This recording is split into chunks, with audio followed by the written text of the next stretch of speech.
Okay, so we are live and it's 2 p.m. Yes, we are live. Blessing, I see you. Please confirm that you can see me and you can hear me. Please confirm that you can see me and you can hear me, all right? While we try to connect to all of our platforms, all right? While we try to connect to all of our platforms, if you can see me, you can hear me, please confirm. Thank you so much for joining me. All right, thank you. It's so good to see you here. All right, we live is Tuesday session, and today we are talking about 7 ways to nurture self-esteem in your children, and we're going to be looking at self-esteem, nurturing self-esteem. What exactly does it mean when we talk about self-esteem? What can we do more for our children? How can we begin to do this? And um, you know, nurture it even more for our children. So, yes, you know the drill. Invite others. Make sure that you share this link with your family and friends. This is our masterclass daily. Yes, every Tuesday, we're here 2 p.m. sharing. Okay, so my name is Wendy Ologe, and you're welcome here. If you are joining me for the first time, I want to see you put and tell me where you are joining me from. And oh, hold on, let's get to the communities. All right. So yes, okay. If you are joining me for the first time, let me see you share with me where you are joining me from. Yes. And if you've always joined me, just put a hashtag and say hello, or just we're live. And my name is Wendy Ologa, and I'm the founder of the Intentional Parents Academy. I love to teach parents how to raise their children. Yes, parenting is a learned skill. You learn how to parent. Yes, I know the first time that a lot of people hear that, you mean that I need to learn how to parent? Like, really? All right, so yes, you need to learn how to parent your children. Okay, so we're live on both platforms. So today we are looking at 7 ways to nurture self-esteem in your children. Remember that you need to invite your family, your friends, you need to tag someone who needs to hear this. Now, self-esteem, when we talk about self-esteem, what exactly are we talking about? Self-esteem is overall subject, your sense of personal worth or your value. Now, many times when we talk about self-esteem, the other day we were talking about in the academy, and we're talking about building the self-esteem of your child, how social intelligence builds the self-esteem of your child. And, I was trying to explain to the parents in that cohort, and I was saying that you'll be shocked how much, not having self-esteem can actually do to your parenting. So I see a lot of parents say things like, oh, no, I'm hitting my child because I want my child to turn out okay. Really? Many times it could be that you actually you can't trust what you can do. So a lot of the times you just get, over yourself. Okay, so one of the things I have found when it comes to being able to own your idea, being able to put a lot of things in perspective is low self-esteem. Now, overall subject, how you appreciate and like yourself, regardless of the circumstances. So, one of the biggest tools in revamping self-esteem have been found to be parenting, experiences and parenting. All right, if you can hear me and you're just joining me, if you're joining me for the first time, let me say a hashtag, say first time joining you live. And if you have been joining me here, just share your favorite emojis so that we know that you're here. Facebook community, let me be sure that you can also hear me so that I'm not just talking to myself. YouTube community, can you hear me? If you can hear me, please let me know. All right. And there are many factors that determine your self-esteem. What are these factors? Remember that we're talking about how to nurture self-esteem in your children. And what are these factors that we're talking about? We're talking about self-confidence. We're talking about the feeling of safety. security. We're talking about identity. We're talking about sense of belonging, and we're talking about feeling competent. Now, I'm going to break it down a little bit so that we will be able to get what we're saying and how it is that we're going about it. Thank you, Esther. All right. Thank you, Mary. Okay. So let me see the people that are joining for first time. Yay! We have first time watchers. All right. Remember to share the link with your family and your friends and tag them to these videos so that they will get more insight.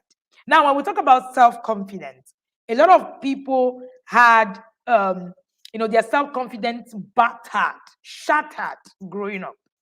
There's parenting is a big deal. Parenting will either make or mar you. And when we talk about some of these things, a lot of us do not even understand how deep this can get.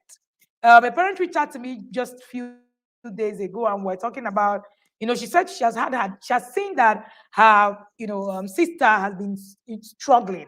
Hi, I see a lot of first timers on Facebook. Yeah, this is good news. It's been, her sister has been struggling for a while now, and she didn't even know what and why that has been happening. So she joined the Inner Circle program. Because of the Inner Circle program, things keep coming up every day. So when we do book reviews, when we share, that there's always a daily thing for you to learn in the Inner Circle. And she said to me, I found that the problem wasn't just that, my sister was dumb. I needed to dig deeper. And she went deeper. And interestingly, she found that these things we're talking about is actually parenting issues. And by the time, she dug deeper, Esther was able to get help and she began to walk through her journey. Now, one of the things that we forget is that the brain, you can't press delete in the brain. So whatever it is that is done during that process, it's going to take much more to actually rebuild a child when, you have an opportunity. Daniel Coleman calls it the opportunity window. You have a window of opportunity that you could have used to actually do the things you're supposed to do, and then you throw it out because you lack knowledge. We had a conversation this morning and in the level 3, and we're talking about the parent who came up publicly to come and say, the actor, the American actor who came up publicly to come and say, see, I have failed in my parenting. I am taking responsibility and I am going to do things and right things. And we got into a conversation and many parents shared, yes, it is good that you recognize that you have failed, but do you have the right tools to walk the journey? So taking responsibility is one thing, being able to have the right tools. Now, I've seen a lot of parents, in our community where we share, there was a particular, conversation that happened and a parent was actually sharing in our community how she wanted to really stop yelling and that she has tried it, is not working. The interesting thing, what this parent failed to understand was that there are tools to help her walk through not yelling. Now, it's okay. I said in my book that intentions are not enough. You can have the intention to do the right thing, but without tools, without skills, without the right knowledge, then intentions will just be, neither here nor there. I don't think any parent sets out, no parent at all, sets out to want to actually, look at the child and just say, I want to crash your self-esteem.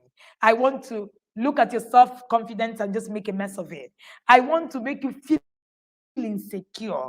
I want to make you not to know who you are. I want to make you not to have a sense of belonging. I want to make you feel when you have the wrong tools, that happens. I see quite a number of adults who can't. When I say who can't, I mean can't. They can't stand up to people. They can't even say no, because a lot of the our upbringing gave us the you can look at people in the face, you can stand up to them, you can say no thing, and all of that. So you have an opportunity. One of the reasons why I'm emphasizing on self-esteem is that you have an opportunity right now to actually be able to do something, right, whatever it is, in the right way where you're going today. And when we talk about self-confidence comes from what it is, all right? What it is Yes, Tega. What it is that you are, how much you believe, in yourself, how confident. And that comes from what you heard. A lot of the times it's about the things what you've been told you can or cannot. There's something that we call the voice, the inner child. Now, the inner child, it's constantly in you, even as an adult. So there are times where you want to do something tells you you can't. Or you hear the voice of that trusted adult in your life saying to you, look at you. You think you can really do it. That voice never goes away. That voice is constantly there, reminding you that you can and you can't. And if you had a can voice, if you had a voice who was like a champion to you, that voice is going to constantly be there, reminding you, championing you, and actually, pushing you. So that is the voice that you heard. That inner child had a voice constantly, either saying you can or you cannot. Now, feeling of security, a lot of the times, how secure a child feels is about their upbringing, their experience. 98%. Science says 98%. I want to say 95%. 95% of the things that we do comes from our subconscious. I want to give room for 5%. Of course, there are a lot of things that we're relearning and learning today. And that 95% from subconscious. And it's been proven over and again that your subconscious is actually developed from 0 to 7. Now, everything that you're doing, that's what it means, is from your 0 to 7. The question is, what happened between 0 to 7? That's the question. How many of us have actually been able to sit back and say, what really happened to me when I was 7, when I was 1, 2, 3, 4, and 5, and 6? Because we do not understand, or we do not know how much impact that parenting actually had on who we have become. So parenting is a big deal. Parenting is almost like everything that you need to know when it comes to, like I said, is a window of opportunity to make or mar a child. It's a whole lot. And you must understand that you must take the responsibility to build a child. I hear a lot of people, conversations go on in the community. I hear things like, oh, when children go wrong, must it be the parent that have done it? Or let's be sure that we're good. Okay, you can do everything that is required to be done, and yet the children will go astray and all of that. Responsibility. The place of responsibility in parenting is a big deal, and I don't think we really understand it. That's why we come up with things like, it's my fault. The child that will be useful. What's that? Who told you that? Because when you're given the responsibility to become a parent, it's a whole lot. I don't think we understand the depth of actually being a parent. We're going to get there, but let's continue. Now, identity. Does your child even know exactly who they are? Do you even know who you are? Many of us do not even know who we are because we were not even taught who we are. I remember that when we started the inner circle, one of the first things that you do anytime when you come into the program is that you create your value system. You create a family value, you understand who you are as a family, and you understand what you want to be known for and who you want to become. And part of what that does to you is to be able to understand, where am I going to? In those days, our parents actually assumed that you should know who you are. All right. You should know who you are. And a lot of the times that actually backfired because a lot of us didn't even understand. So that's why when something happens, you heard things like, don't you know you're not supposed to do this? Oh no, the child didn't know, unfortunately, because the child needs to be taught. That's why the value system is something that is very big. We're very big on. So everything you do as an inner circle parent, as a parent in the academy, stems from your value system, which is where you now begin to actually put identity in your children, who they are, and then sense of belonging. If you're not able to connect with your children cannot, have a good sense of belonging. Now, one of the things that happened to us growing up, a lot of the people in our generation who had parents who didn't connect with them, they felt, a loss. So at some point, you questioned whether you were your parents' child. At some point, you questioned whether your father actually really gave birth to you. You question whether your mother really gave birth to you. All of those things deteriorated your self-esteem. All of those things made a mess of your sense of belonging. We do not understand how far and how much some of these things can do. That's why we can argue that after everything they did to us, we turned out okay. Really? Are we really okay? I was sharing with a friend that we were doing something, we went out um, somewhere, and we were sitting, in a place, and I was trying to have a conversation with the person. It was outside of Nigeria, and this person was bold enough to actually tell me all of the things that obviously were wrong. Now, lack of self-esteem is, a big factor in being able to stand up to say, yes, this actually, happened and all of that. So there's this thing that comes from the upbringing that makes you feel incompetent, which is the feeling of competence. That's one of the things about healthy self-esteem. Makes you feel because you were constantly put down. And meanwhile, for those of us who have done a master's abroad, you will understand what I'm saying exactly. You'll be standing in front of the place, and somebody who just, had a huge self-esteem that doesn't even know as much as you do, stands in the podium, gives one thing, and you're wondering, this guy is talking trash. I know better than he is saying. But hey, that's not the conversation. The conversation is that the guy is bold enough to actually come out. And you know what? The guy actually will end up putting you, on the run, and then you are going to just be there. I say severally, there are a lot of people that know what I know, but because they can't come out and say it, it makes it null and void. That you can't come out and say it doesn't make it. It's not, nobody's going to know that you know it. So these are some of the things that the factors that determine self-esteem.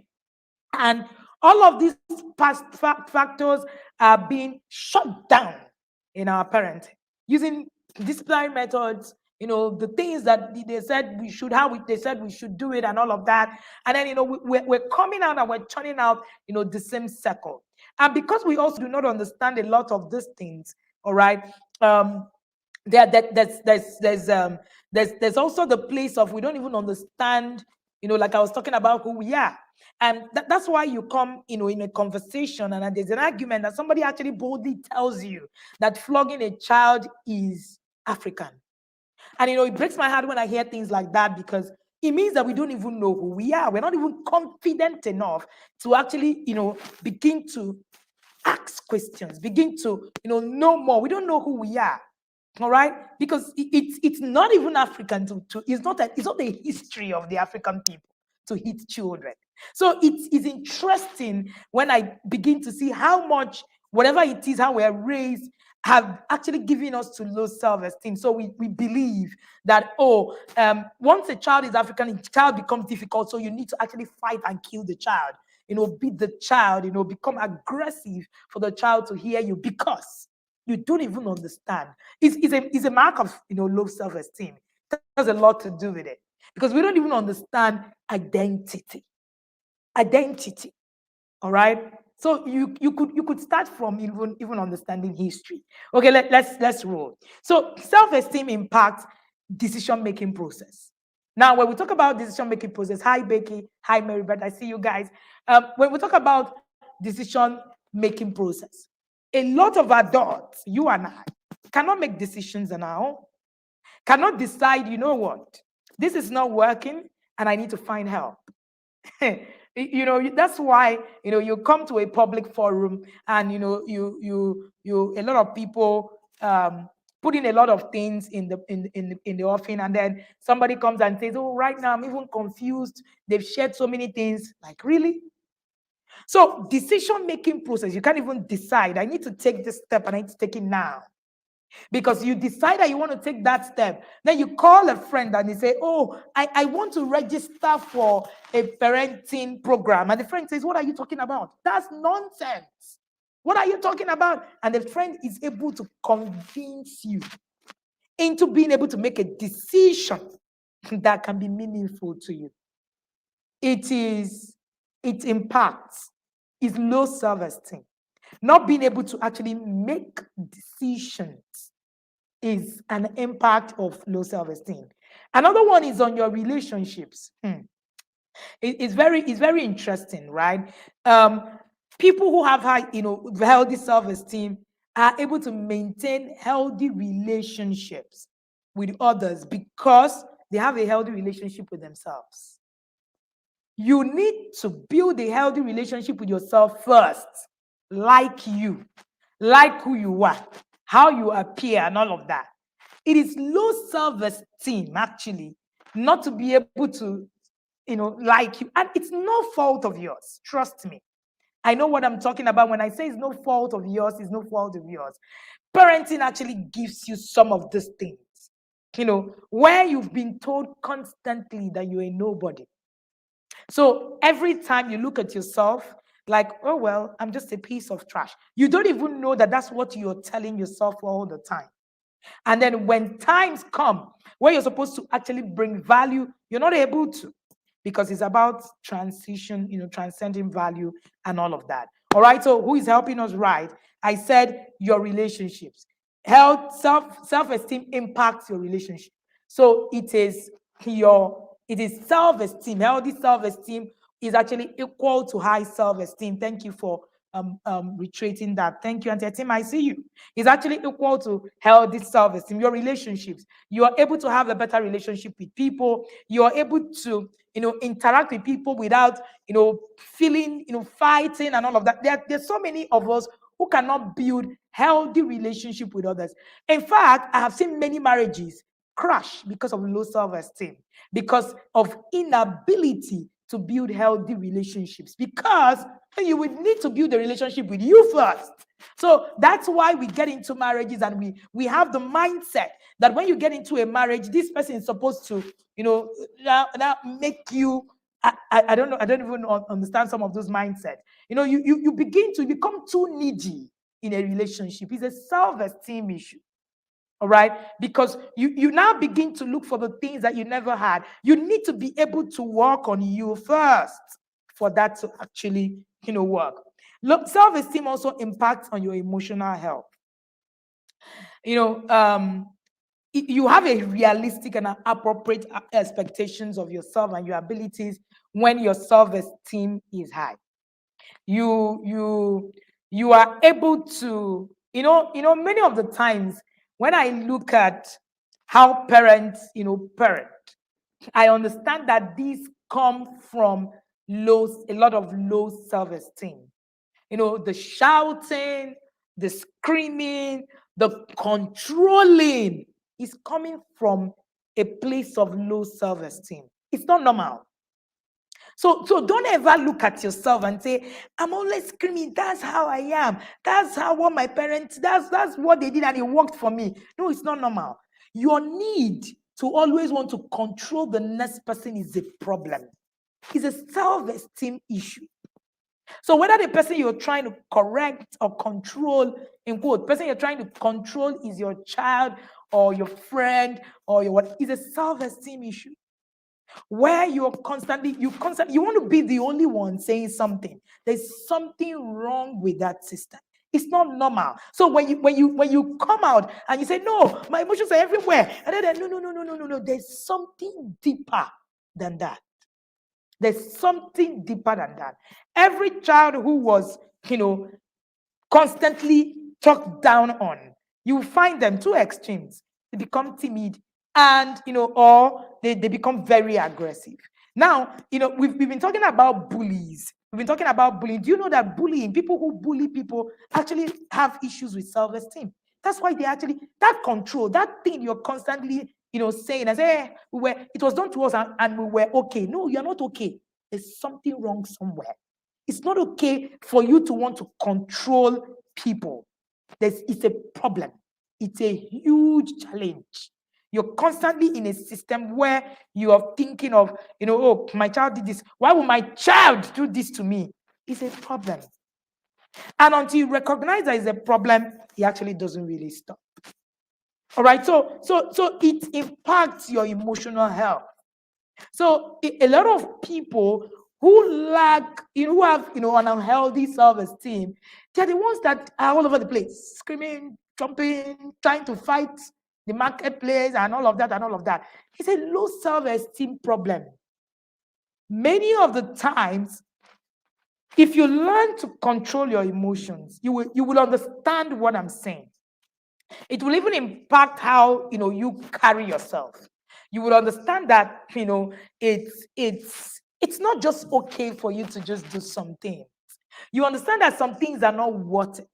All right. A few days ago, I've been having a challenge with my phone and I've been going back and forth. And the person who is supposed to have taken me then was, constantly saying how I'm so calm about it. What am I doing as if it's not even a problem? And I smiled. I've gotten to a place on my journey where I understand that there are just some things, as in, there's some things that I get. So the conversation, it's not valid. It doesn't give me peace. It doesn't give me money. It doesn't give me. So, of course, it's easier for me to understand how to find solutions. I understand also that my wanting everything my way, because something is not working. So I should now be jumping up and down. Huh. I should now be jumping up and down because something is not working. No. The world doesn't revolve around you only. That's one of the things that we fail to understand. And because our upbringing, all right, because our upbringing doesn't teach us some of these things, it makes it a lot more difficult to actually follow through. And then we go on with the argument and say, oh, that's how we are, oh, blah blah blah, and all of that. Self-esteem also impacts your overall well-being. Okay, how you feel about yourself impacts your overall. Let's run, and then your motivation as well. One of the things that self-esteem also has impact on is your motivation. You're motivated to do more. The more self-esteem you have, healthier self-esteem you have, the better you'll be motivated to actually become more. All right. So people who have healthy self-esteem have a form of understanding of their skills. There's, there's something about understanding of their skills, what they can do, what they cannot do. All right. So it helps you. And they are able to maintain a healthy relationship with others because they have a healthy relationship with themselves. Building a healthy relationship with yourself is actually where you should start. And when you're building your self-esteem, you need to first of all like you. You like to like you before you need to actually do some of it. You need to ask yourself, do I even like me? It's actually a great deal. Oh yes, it's in my video. It doesn't give you fit, it doesn't give you money, it doesn't give you. Just forget it. Just move on. All right. So your whole overall well-being, your you. Do you even like you enough? Many of the times we parent the way we parent because we don't have a healthy self-esteem. There's this doubt of, are you sure? I don't even know who you are. I don't know who I am. And if you're sincere enough to go on the journey, you find out that until you build that, you will continue to struggle. All right. They are realistic and appropriate expectations of themselves and their abilities. When people tell you, oh, you can do this and all of that, forget the motivation. You already know what it is, expectations, and you're realistic about a lot of things. What are the factors that affect self-esteem? There are a lot of factors. We have socioeconomic status, disability, illness, and all of that. Those can have a toll on your self-esteem. However, parenting and experience have been found to be the most important factor. Parenting and experience. How much experience you have in parenting. So, like for instance, I said, those who consistently receive criticism, negative assessment from their parents or their loved ones will experience low self-esteem than those who experience what we call unconditional positive regard in parenting. Somebody help me write that. Unconditional positive regard. And because many of us do not have unconditional, didn't receive it, unconditional positive regard in parenting, we continually replicate the criticism. I was sharing this with the parents in the inner circle, and I said, have you realized that when you see someone, a lot of the people who were raised with a lot of criticism, when you see someone, the first thing you look at the person is, I don't like her hair. What's this thing she's wearing? Why is she like this? You kind of don't look for the good things because you were raised with a lot of criticism. Everything that comes to your head at every point in time tells you that there's something you need to criticize about what this person has done. Now, when the person does everything, you can't find anything. When you cannot find anything that the person has done, anything, you just say, you will pass. That's why we do not know how to pay compliments, because we were not taught. We're not taught how to look at someone and look at what is positive, unconditional positive regard. It's something that is so missing in our upbringing, so missing. So we can't give it, because you cannot give what you do not have. You only give what you have. All right. So many of us experience this criticism. You were criticized for, and a lot of us are actually still doing it to our children. You criticize them for doing it like this. You criticize them for turning the pot like this. Tomorrow they turn it like, say, don't you have sense? You must turn it like this. Tomorrow they turn it this way. Say, oh, don't you have sense? Must you put it like this? You criticize them for sweeping the house in the morning. You criticize them for doing it in the night. You criticize them for everything. Even when they do well, in quote, you still find a way. You came first. But in this subject, in this Igbo language, you'd have still done better. Because that's what we were taught. So, and then even when people give you compliments, you're looking at yourself, they tell you your hair is really fine, it's really nice. And you look at yourself and say, it's just here trying to yab me. I beg.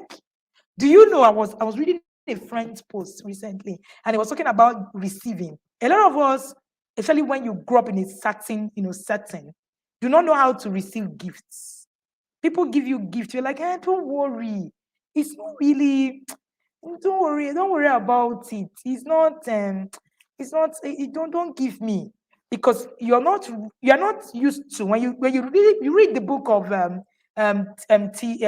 Hacker on financial intelligence, and you begin to see how some of these things conditions even you in how you make money. And it's so interesting that that we a lot of you have been raised, so you were told that no, you just need to, so the concept of giving doesn't always walk through. All right, so I'm going to it's a bit too complex, and I'm going to explain it to the parents in the inner circle, and people might stone me if I explain it in public. That's that's okay. Friends in the inner circle will understand it by the time we do some series. All right, but you understand where I'm coming from. But that said, is the concept of always trying to look at the things that are negative instead of looking at the things that are positive, right? So it's low self-esteem to actually look at yourself and feel you're unworthy to receive. You're unworthy to be given a gift. You're unworthy. You feel unworthy. It's part of it. Okay. And this criticism thing that I'm talking about, it's a big deal. Even your daughter's teacher, all right? Your daughter's teacher is trying their best. Maybe there's one area that they're not really doing well. Your children are constantly hearing you say, this teacher doesn't know how to teach. He doesn't know how to teach English. He doesn't know how to teach math. He doesn't know how to. I remember that I had a teacher for my daughter. These are things that you need to consciously. If you're not intentional, forget it. You can't do it. Even the best of us gets hit. You can't do it. All right. And it was in grade 4. And he will come back. He said that this one is wrong or that one, because we were really looking through the works and all of that. And my intentionality kicked in. And I decided that I'm going to look for the positive of the positive that is in this teacher and begin to fan it. And make my daughter understand that people don't just learn math and English for people. They learn other things. You know what? From that class, oh, my daughter learned empathy. Oh, this teacher is still today one of the best teachers my daughter ever had. He was not so good in trying to impact maths and English, but my goodness, the soft skills were something. Because I understand that there are things that I can still look out for. Apart from, oh, he cannot teach, oh, he cannot do the math is wrong, the English is wrong, oh, the subject is this one, the subject doesn't, but it takes a lot of emotional control, which is why the emotional intelligence class is something that you shouldn't miss. Becoming the emotionally intelligent parent course that is premiering on the 10th of February. You shouldn't miss it. It was a lot of, you know, a lot of things for me to be able to put in check. I had to ask myself questions. If you say that all of this is not all there is, can you find what next there is to help, you know, um, to help this teacher? And you know what? By the time we were done, I said the things my daughter learned, she couldn't have learned it in the other class I was in quotes, wishing in my head, this other teacher can really teach, like this and like this and like that. But I didn't tell my daughter that narrative. I sold my daughter the narrative that even when people don't do things in quotes, oh, this person can we find something that they are doing right? And begin to find the things that they are doing right. And that's also on my parenting journey. That's what I've been able to do. What can this child do right? What is that thing? Can we begin to fan it? Can we begin to exalt it? Can we begin to put it all together?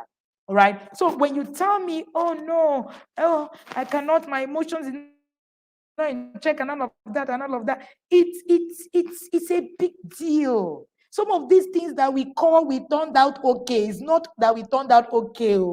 There's a lot that has happened to us that we need to begin to consciously review. And until we do that, nothing really changes. All right. Remember that the registration for the Becoming an Emotionally Intelligent Parent course is still on. You can register. All right. Early bird offer ended yesterday, but I'm thinking I will leave it for today only, and then we can continue with the full payment. Early bird is 15,500, and full payment is 20,500, and we start off on the 10th of February. Okay, let's move. Now, what are the ways that you can nurture your child's self-esteem? Did you invite someone here to this class? Before I share the 7 ways you can use to nurture your child's self-esteem, let me have your comments in the comment section. Are you getting value? All right. Are you getting value? If you are getting value, let me see it in the comment section. And if you are a yada, let me see you with the fire emojis. Yes, let me see you with the fire. And if you have invited someone, put down done in the comment section. Did you share this link? Did you invite someone? Did you tag someone? If you are a yada only, use the fire emojis. All right. So if you are having value, if you're getting value, please put it in the comment section. All right. Oh, that you're getting value, and also share your most profound. If you've invited someone, put down in the comment section before we share the last part of this conversation. All right. Before we share the last part of this conversation. And remember that you can always catch replay on our YouTube channel, and you can share this link with friends, family, everybody to get in here. Have you done that? Have you shared this link with people? If you have done that, put that. If you're getting value, share this link, tag someone, invite someone to the community, share the link, all right, to every single one of us. Blessing, thank you. I feel so good hearing that from you. Thank you so much, Miss Blessing. Say, Mrs. Sologe, you are a blessing, My name is Wendy Ologe. Anytime I get to hear Miss Ologe, I feel like I'm hearing someone call my mother-in-law.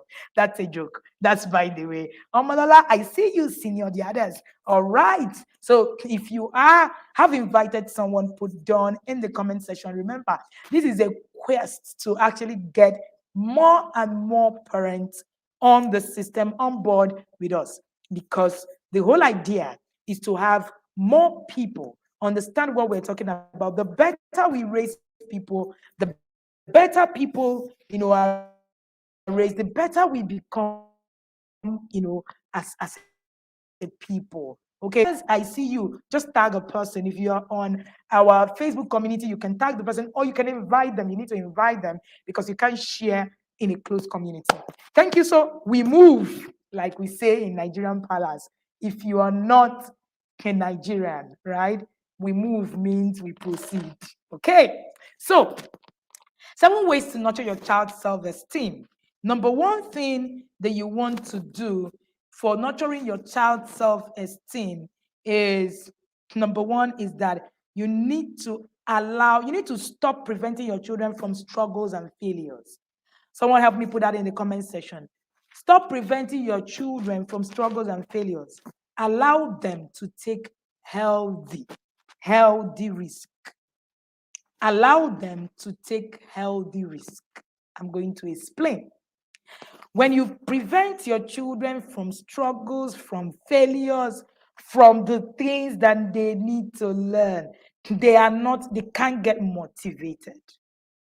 I hear you. You don't want your children to go through the same thing you've gone through. These days we used to trek from where we are to wherever. For my children, no. All those things was a lot of struggle, a lot of wahala. Oh, my children cannot. I hear you. Since this is not the inner circle, I might not be able to give you the most I want to give you. So I'm going to take it easy. I hear you, but hey, the truth of the matter is that you are actually killing their self-esteem by actually not allowing them to take healthy risk.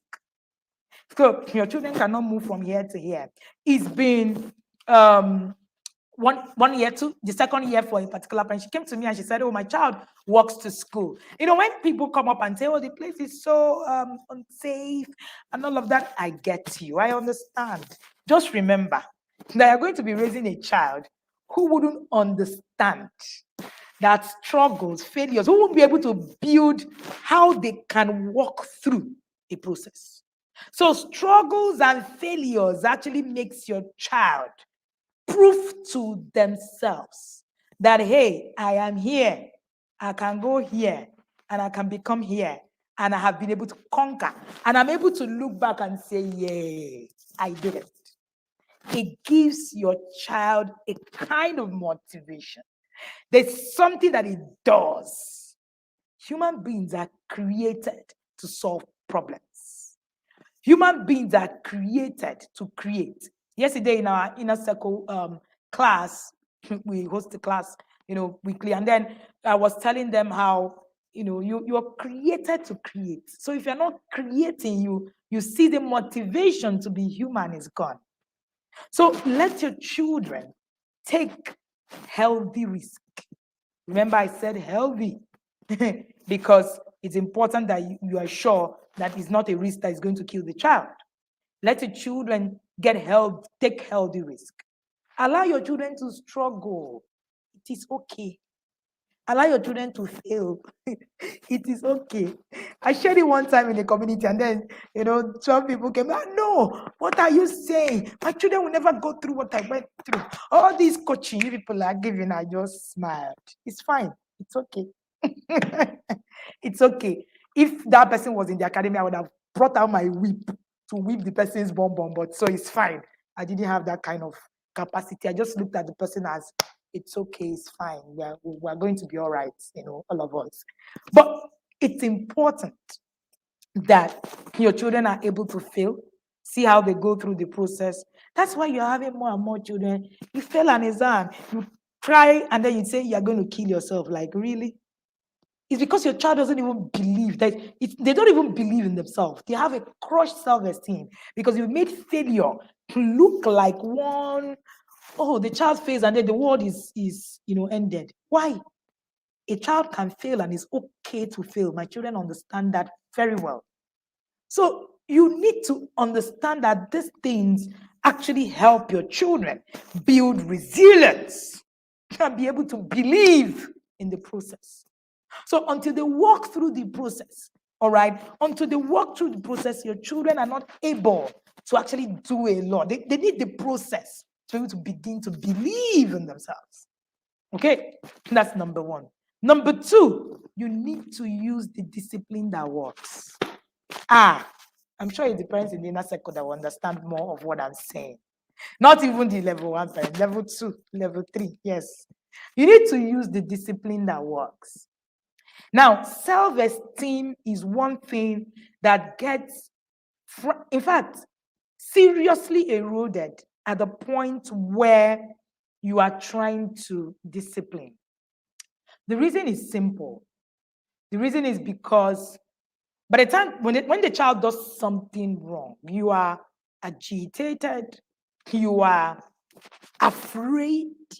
Yes, yes. A lot of the times when our children do something wrong, it's not because you just want to correct them, it is fear.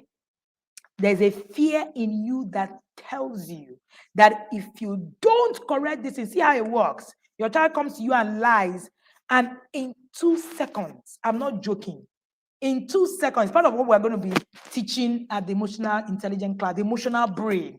What are the emotions for? Oh my goodness. When I was preparing the session for the emotional brain, the module, oh, I told you that we recreated the module in becoming an emotionally intelligent parent course. We recreated it totally. And when I was working in the emotional brain, I was looking at how, the brain actually, triggers, how actually looks at a lot of things and all of that. And one of the things I wrote in my book, The Discipline That Works, is that I said that any discipline that erodes your child's self-esteem, that talks it down, that makes it's not the right kind of discipline. So we just say, to our children, and we just do whatever it is they want to do. Make them less of themselves. Look at the thing, just because according to us, it was done to us. Now, the emotional brain actually interprets these things, differently. So when we, like I said, it's a module, it's a whole module. The emotional brain is a whole module on the emotional, becoming an emotional intelligent, course. And when you go through the emotional brain, you begin to understand why some things even happen. I was sharing with parents in the inner circle, and I was saying that when you get angry, blood flows to your hand. Now, this is science. This is not me. Blood flows to your hand when you get angry. So when people say, I can beat my child without anger, that's a scam. It can't happen. It's impossible. There has to be anger that comes. So the hand in reflex, that's how the brain is wired. In reflex, the hand just moves. So that your hand that is moving is an uncontrolled, it's uncontrolled emotion, really. All right. Now, when you are afraid, what happens is that fear moves to your leg. So, what happens when your child lies? Part of what I was going to explain to you is that what happens when your child lies is that there are a lot of things that happen in your head. First of all, you think you're afraid that she's lying. Before you know it now, the child become a criminal. Before you know it, this thing I'm talking about doesn't take more than 60 seconds to happen. You've landed at conclusion. If I don't do something drastic right now, this child is going to end up becoming a criminal. That's how it works. As in, it works in split seconds. And then when that happens, anger sets in. You can see fear sets in, and then anger is triggered. The moment anger is triggered, blood flows to your hand, because that's what happens when anger is triggered. All right. When fear is triggered, blood flows to your skeletal muscles, your leg, and all of that. And adrenaline is pumped, and then you escalate. Now, what happens in those situations is that if you're a parent who have been able to master your emotions, you're able to get control. Does it happen to everybody? Yes. The difference is emotional regulation, which is what we're saying about becoming an emotionally intelligent parent. Now, emotional regulation is what will help you to understand, okay, this is what I need to do. Now, using the discipline that works is number two, because the discipline that does not work erodes a child's self-esteem. Now, a child's self-esteem is hinged on what the parent does. Remember, the child experiences and all of those things. So you need to begin to ask yourself, what kind of disciplinary measures am I using? I'm not going to go forward to that. The discipline that works is there. It is my book on discipline. Everything you need to know on discipline, like I always say, right? Let me show you what it looks like. Okay.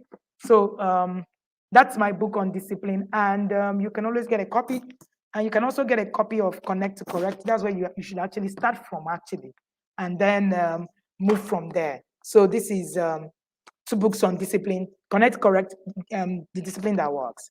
In the academy, we're reviewing Connect to Correct in level 1 and a discipline that works next month.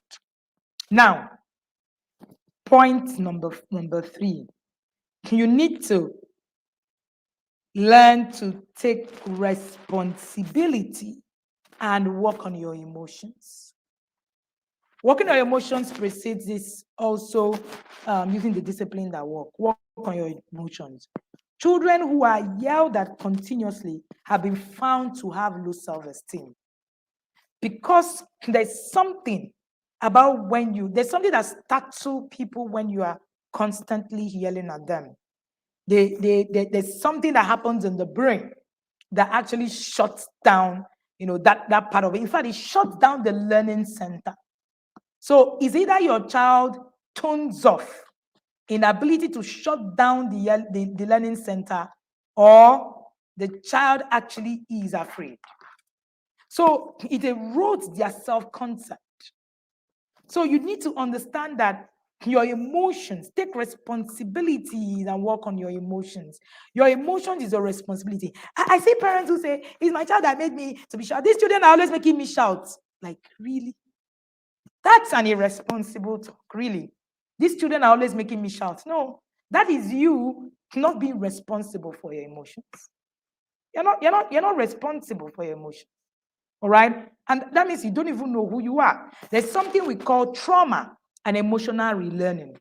Re-educating the emotional brain. It's part of what we're going to be doing at the Becoming an Emotionally Intelligent Parent. We're going to be talking about trauma and emotional relearning. How do you relearn? How do you re-educate the emotional brain? How do you make your brain, that emotional brain, work instead of the other way around?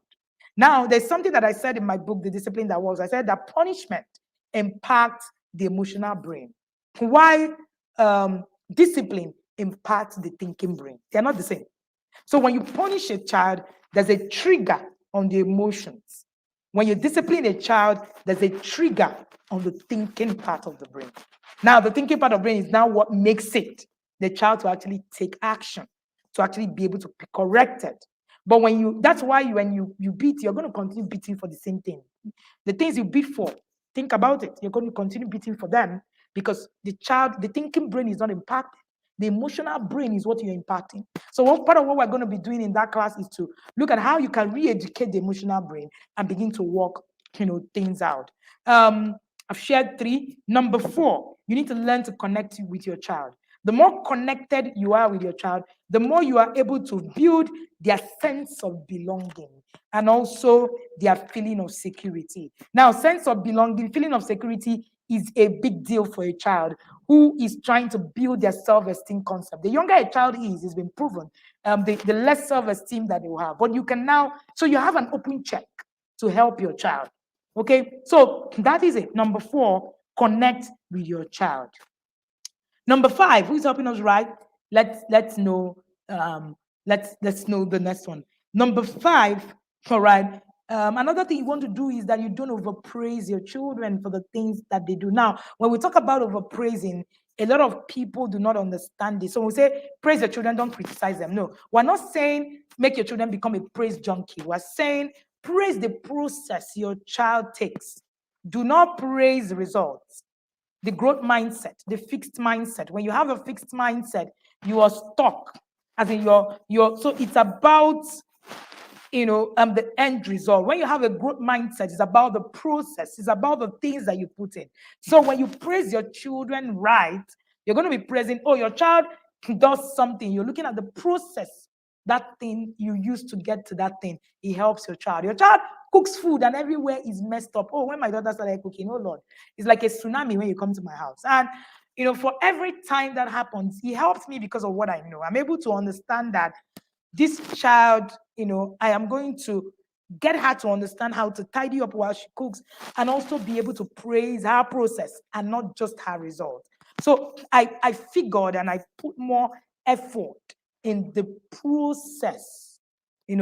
Don't praise result. Look at the process that your children are going through and say, you really did a good job learning this. I saw you learn this for practice to do this for 5 weeks. Wow, that's actually quite a lot. So when you focus on result, whether they fail or they pass, you miss the mark, because that's actually not the goal.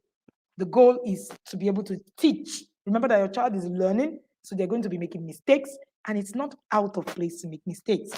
Then number five, teach your children how to say no. For you to teach your children how to say no, you need to learn to allow them say no to you. I've said this over and again, and every time I say it, parents are like, ooh. Your children need to learn how to say. A lot of us can't say no. A lot of us get offended when they are said no to. So today something happened. An inner cycle parent called me and needed to make a decision. She had asked me for the decision she needed to make before, and I gave my opinion. And then she called me back to counter my opinion and said to me that no, I'm going to go through this and all of that. And I was like, oh wow, this is really interesting. It's fine that you are doing this, and that. And she was like, oh, coach, I really don't mean it like that. I don't want you to get offended. I'm like, oh, wow. No, no, no, no, no, no, no. It's okay for you to say no. She said she feels somehow when people say no to her. I'm like, oh, you have a problem. All right? You have a problem.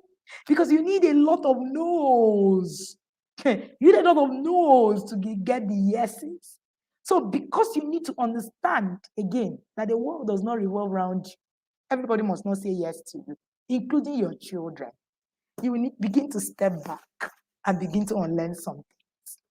Most importantly, you will actually be able to work on your emotions.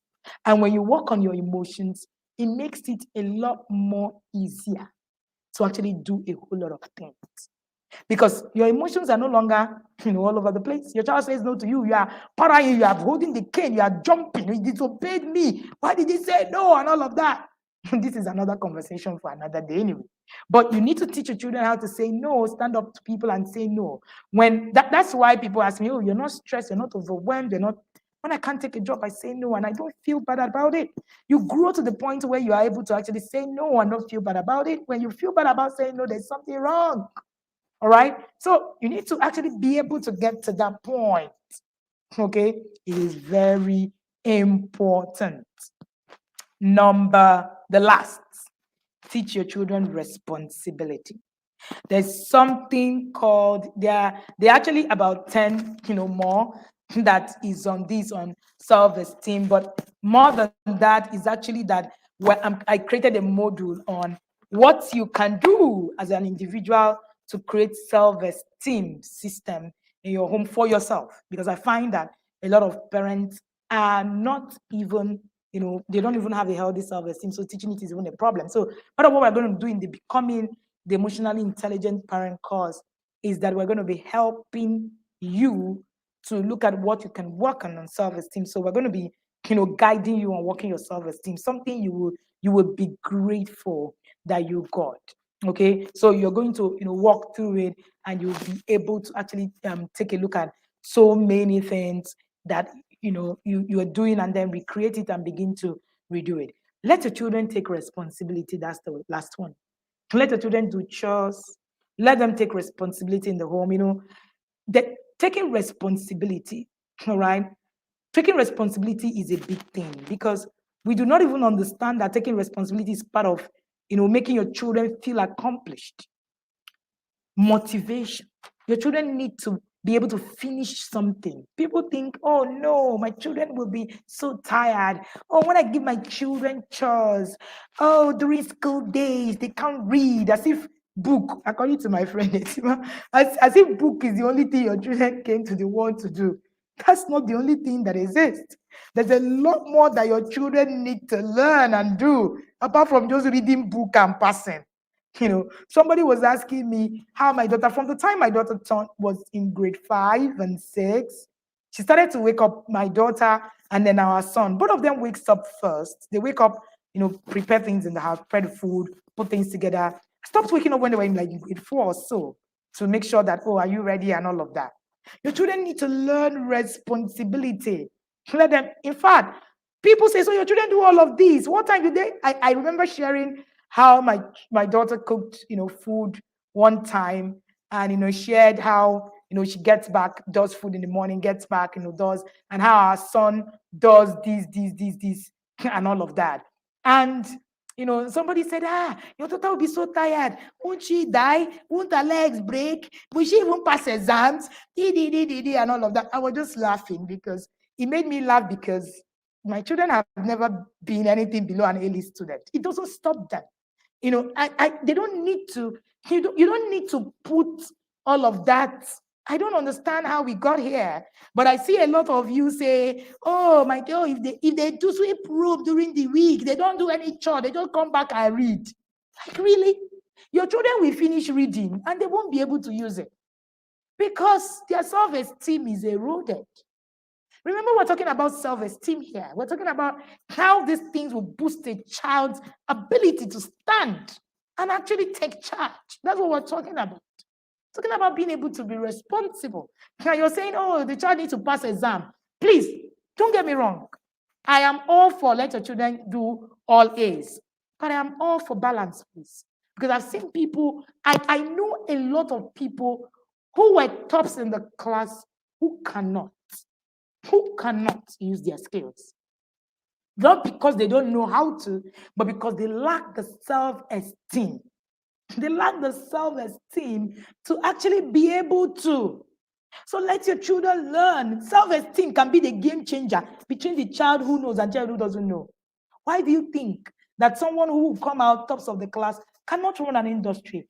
Yet, someone who will come out, below third class, they are running industries, they're employing you. It's self-esteem, belief, ability, responsibility that they were able to take on to actually be able to teach themselves that these things matter. Your children will need to show it's a human factor. The show of accomplishment is a human factor. So that's one of the things. Let your children do things. Let them do projects. Don't put your children in front of TV from morning to night and you say, oh, let them, the only thing that they need to do is just to go to school and read books. Like, really? You're killing your child without even knowing that that's what you're doing. You're killing your child. So please, let us stand up. And one of the things that is making you do that is because you yourself do not believe in the skills and your self-esteem. All right? Your children should be able to do chores. Even if your child is 1, let them be able to pick their toys. Even if your child is 2 years, let them be able to clean the surfaces where they live. Teaching your children responsibility and to do chores starts from day 1.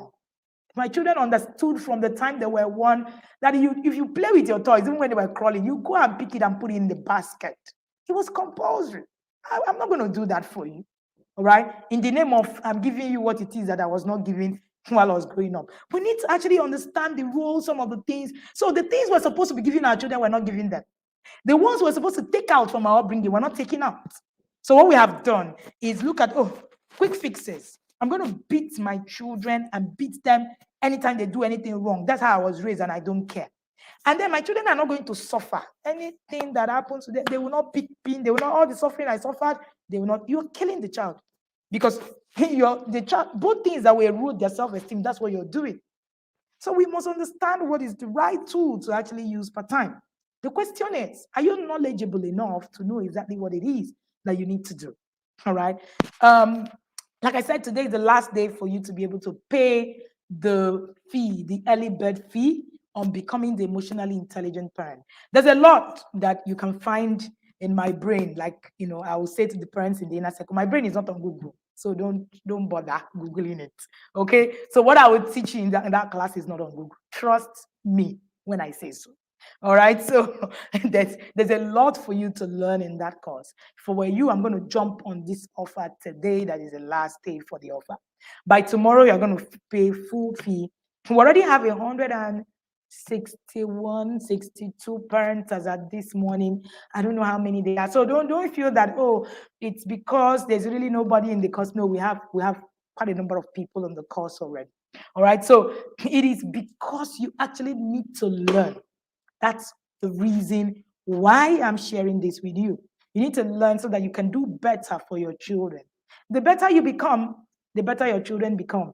I'm sure that while I'm sharing this sermon, the parents in the inner circle understand this. The better you become, the better your children will become. They understand it. Yesterday's session was a I'm only a bishop every day inside the inner circle. Once in a while, you see the bishop part of me outside. But hey, that's it. Okay. And you can get copies of, and if you want to be part of that course, if you're watching me on YouTube, the link to the course to payment is on the description. All right. If you're watching me on our community on Facebook, all you need to do is to put course in the comment section. Part of what you're going to be getting is, how you were parenting, knowing yourself, working on your self-esteem, anger management. We're going to be doing the anatomy of rage. Hey, understanding your triggers. When I was looking through this anatomy of rage, and I was like, why didn't anybody teach us some of these things so that we can understand who we are and where it is that we're going per time? The anatomy of rage, understanding who we are, understanding your triggers, and emotional trauma, the things that happened to us while we were growing up, the trauma that came with it, and emotional relating. Remember that when that trauma happened, your brain was wired in a different way. So one of the things that we're going to be doing in those sessions is the emotional relearning. And this is a whole different module. Now, I'm giving you access to the module, the new modules. The new modules are 5. And I'm also going to give you access to the old modules so that you will be able to still go back to it, and get it, all done. All right. Rosaline, if you want, somebody's asking for the books. Yes, thank you, Etima. This is Connect to Correct, 3,000. The Discipline That Works, 3,000. This is From Yelling to Calm. It's also 3,005. If you're a yeller, this is a book. This is my story. This From Yelling to Calm. So don't think I'm here preaching perfection for you. No way. I'm coming from somewhere. You don't even know half of it. All right. And then we also have Resolving Sibling Rivalry, a book that I know that every parent would need to read. We're reading it in the academy. If you're not in the academy for this year, you can just get a copy and read. And if you want to join the academy for 2023, people are already booking their slots. Reach out to us and ask us for details on how to book a slot for 2023. And then we'll have Sex Educate Your Child Like a Pro. If you're having issues sex educating your child, start from here. And then we have Walking Your Child Through Puberty. Walking Your Child Through Puberty is a book that you just do not want to not read. It has a workbook, all right, and you can get it. Can I send the money to the GT account? Yes, we have only one account, and that's the account you can use to send all of the details. Yes, we have a pickup point in Kaduna where you can pick up the books. So those are the books. You can also get them on Amazon. All my books. In fact, I have more books on Amazon that I have, hard copy in Nigeria. We have almost 30 books on Amazon. All right. And if you pay, you are in Lagos, you can get books. You can get books anywhere you are, any part of Nigeria. Okay. And if you are outside of Nigeria, you can get books on Amazon. Every one of these books I've said here come in hard copy on Amazon. It comes to you, and you are able to have all of that details. If you want to be part of that course, all right, just look at, if you're watching me on YouTube, of course, you will not be able to see this thing. Okay, so if you're watching me on YouTube, I think I can, I can put this on here. Yes, you can see on the screen, so you can take details and what. But while we're at it, this is also round enough, and I would like you to share. What was your biggest takeaway from this class? All right, share in the comment section. If you got value, ensure that you share this with your family and friends. Invite them over. All right, share it everywhere. Link everywhere. All right. Hi, Apostle Jenny. It's good to have you. And for the parents in the inner circle, we'll have about 4, I think it should be 4 sessions in this month. All of those sessions accumulate to how to teach social intelligence. Make sure that you go back to them over and again and learn and relearn and all of that. And I'm really looking forward to the 10th of February for the Becoming an Emotionally Intelligent Parent course. Trust me, even me, there are some things that I'm getting to see we're evolving every day that I didn't know when that course was created the first time 4 years ago. It is, you know, it's actually really, big for us. Oh yeah, somebody said my biggest takeaway is allow our children to take healthy risk. Oh yes, very healthy risk. For the parents in the inner circle, our first webinar for the weekend, it's actually about this taking risk, creating a social roadmap for your Gen Z. Of course, if you ever attended that webinar, you will know that it's a was session. So you guys, when you're coming, come with anointing oil. Coach is ready for you. The date, August, remember to share the date of that session for Saturday, and we're coming with plenty anointing for that class, and you will be glad to be a yada. All right, please, this is exclusive for the parents in the inner circle, of course. And if you want to join us to enjoy the inner circle perks, you can register and wait for 2023, right? We start the 2023 cohort 1st of December. Okay, somebody said the better I become, the better my children become. Awesome. I love that. Those were the most, takeaway. We're gonna go now to 10 minutes of our time.